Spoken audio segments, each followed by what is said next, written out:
胃癌的发病率啊，虽然在世界上只占第6，它的致死率呢却能占到第3位。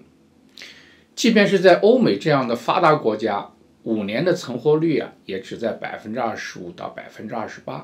特别是胃癌在中国和亚洲其他国家的发病率和死亡率呢，也要更高一点。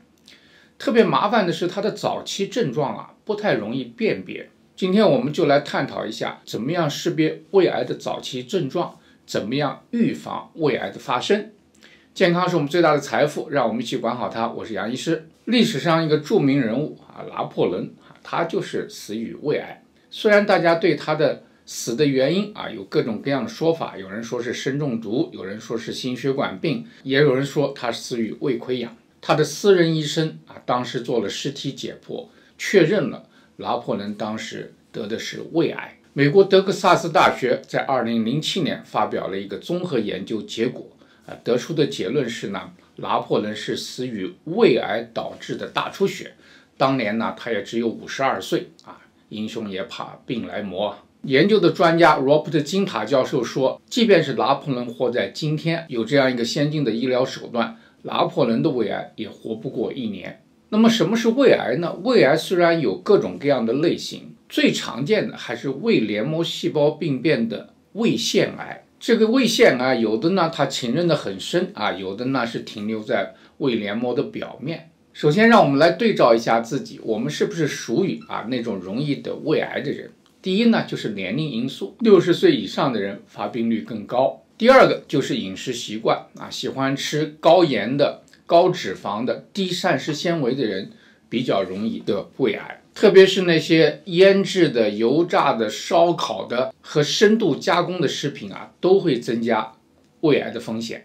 有人分析拿破仑长期他行军作战，吃的都是腌制的食品，很少能够吃到新鲜的蔬菜和水果，也增加了他患胃癌的风险。第三个呢，就是幽门螺旋杆菌的感染。很多人得这个幽门螺旋杆菌感染，造成胃溃疡。胃溃疡呢，也增加了胃癌的发生率啊。如果我们能够清除这个幽门螺旋杆菌的感染的话，我们可以把胃癌的风险降低50%以下。有人分析这个拿破仑他实际上长期是有胃溃疡的习惯，他经常把一个手插在马甲里面。有人说他是胃痛而养成的习惯。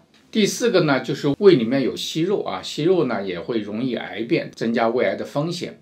当然，家族史非常重要，我们所有的疾病都跟家族遗传有一定的关系。有胃癌家族史的人，比普通人要得胃癌的风险要高10到20倍。拿破仑的父亲呢，也同样是死于胃癌。那么胃癌有哪些早期的症状呢？我们要特别警惕。第一就是消化不良，胃部不适吃点东西就胀了。第二呢，就是胃部疼痛和不适，这种疼痛呢可以是隐痛可以是烧灼样的痛，也可以是胀痛和刺痛感。第三就是食欲减退不仅是有食欲减退的问题他吃什么呢都没有味道，这样他的进食量就会减少，造成下一个所谓的不明原因的体重下降。这个癌症造成的体重下降常常并不是因为你吃的少了，而是因为癌症产生的一种所谓的恶液质让身体变得非常的消瘦、恶心和呕吐这已经到了比较严重的状态你出现不明原因的吃了东西以后就容易恶心呕吐。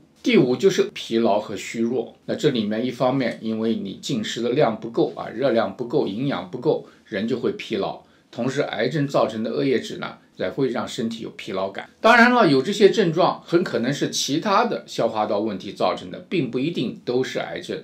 但是如果这个症状持续的时间很长，变得越来越严重，那么你就要特别的警惕，及早的去诊断。那么如果诊断出胃癌，现代医学呢就有一套治疗的方法，但是我们不希望大家走到那一步，所以呢我们一定要重视预防。那么预防有哪些方法呢？第一就是饮食的调整，一定要保持饮食的多样化，少吃那些深加工的、烟熏的、油炸的食品。对盐和脂肪呢也要适当的控制说到脂肪我们要说两句。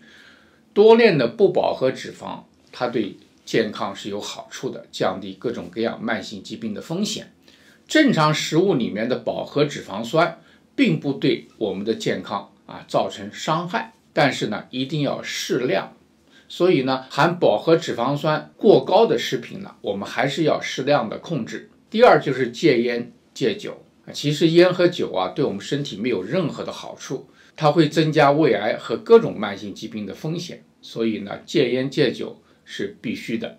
刚才讲过，幽门螺旋杆菌感染是一个非常常见的胃溃疡的原因，也是增加胃癌风险的因素。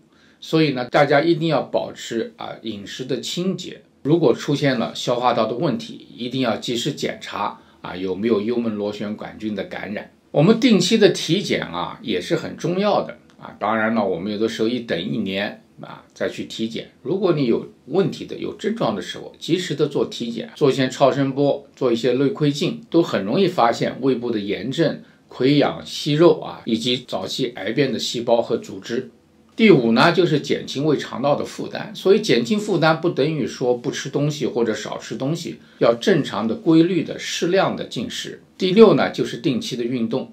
规律的、定期的运动也能减少胃癌的风险，对我们其他的慢性疾病呢都很有帮助。虽然胃部癌的发病率很高，死亡率也很高，但是早期诊断、早期治疗呢还是非常有效的。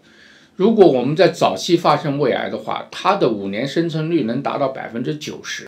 那如果是晚期的话，那就降低到10%。所以对有胃癌高风险的朋友呢，提高警惕，发现早期的症状，及早的进行筛查，是保证我们健康的关键。谢谢您收看我们这期的节目，您有什么体验和高见，请在留言区和我们分享。端倪世界守护健康，我们下次节目再见。